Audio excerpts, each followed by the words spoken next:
YouTube? Devin Midrow here. Back at it again. Another blessed day. Gives you that weather report. 71 degrees. Beautiful sunny day. Yet again.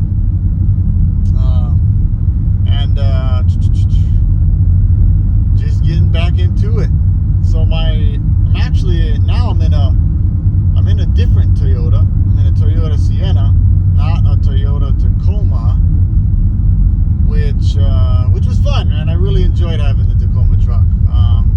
Always so good to have a truck. There's so many things you can do with the truck. It's so amazing. However, when I'm making the transition to the Sienna, and reason for that is, for just blatant honesty, is you can't really do Uber and Lyft with a truck. You can do Uber Eats and all that stuff, right? Uber Eats and whatever, Grubhub and all that, no problem. They don't care, as long as you got a vehicle that can pick up stuff, drop off stuff. But yeah, it's really a hard thing to do when you're actually picking up people, dropping them off.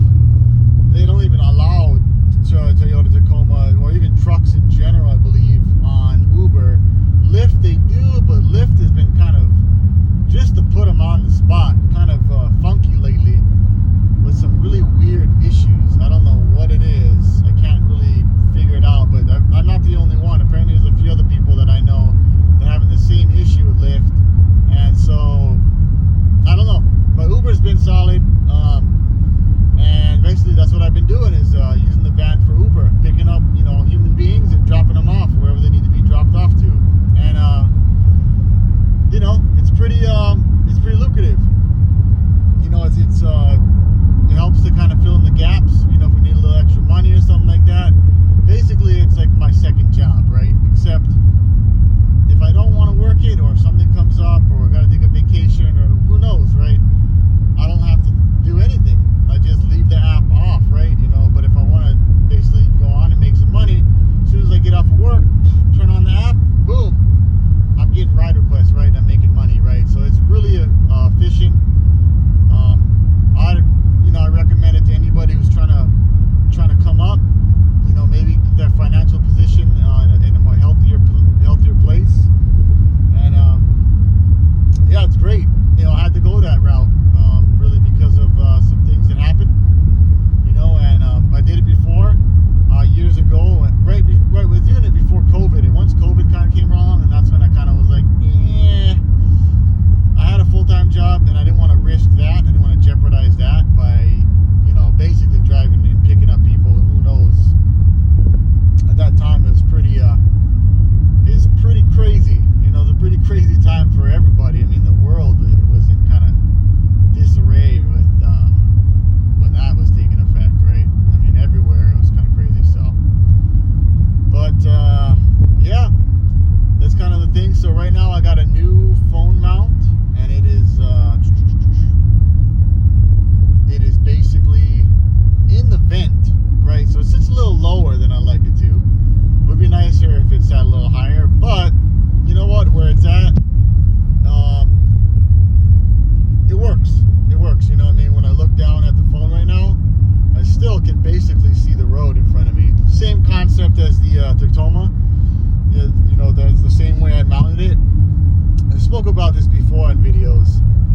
When it comes down to like where to position your phone. Hey, maybe I'm wrong. Leave it in the comments. If whoever is watching this video, if there's any comments on there, if there's a better place to position your phone. But I really feel like center of the vehicle, right in the middle, which is, I know you drive on the left side, but when you're looking down the road, you're kind of looking towards the middle. Matter of fact, the way I sit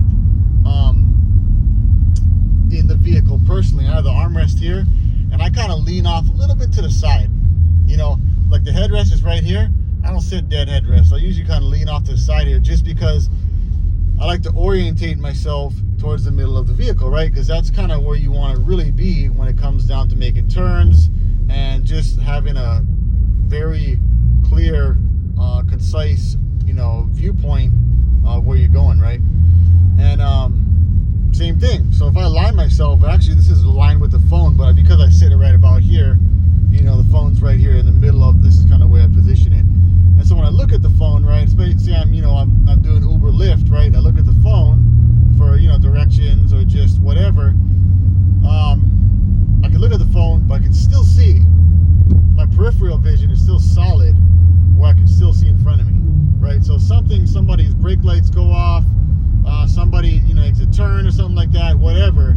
I'll see the movement and I'll be able to immediately look up and react to whatever it is that may be happening, right? Obviously, people doing Uber Lyft have been doing it for a long time. You got to have your phone.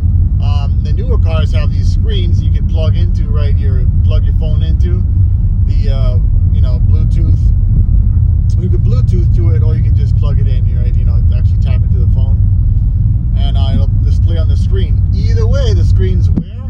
Right in the middle of the console. On all vehicles, it's right in the middle, right? That's why I position my phone right in the middle as well. And I'd highly recommend anybody to do that. Get a phone mount.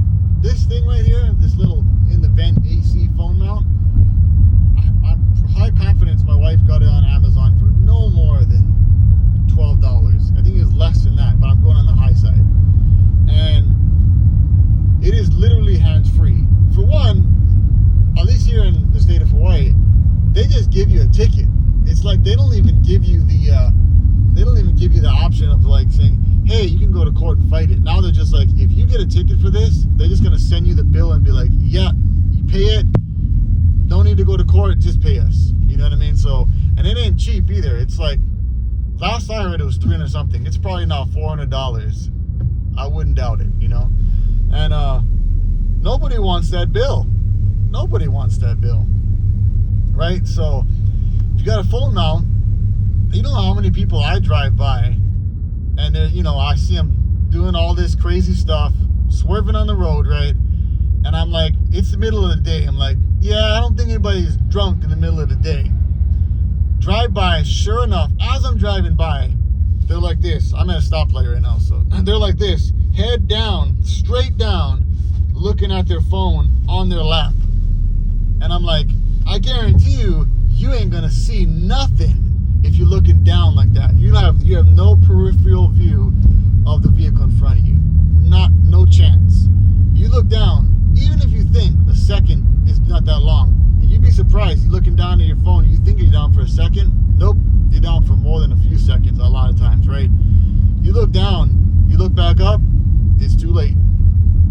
And that's when stupid things happen, right? You know what I mean? That's when people get hurt, and even potential life loss. So this is something that I guess, man, I went on a rant about. I didn't intend for this to kind of go this direction, but when I get on these videos, I just kind of let it kind of flow and see where it takes me. And I'm a really big advocate of, like, being safe on the road, right? Like, nobody wants to be in an accident. It sucks, man. You got to get your insurance involved. Your insurance skyrockets. Somebody could get hurt, like I said, potentially fatally injured.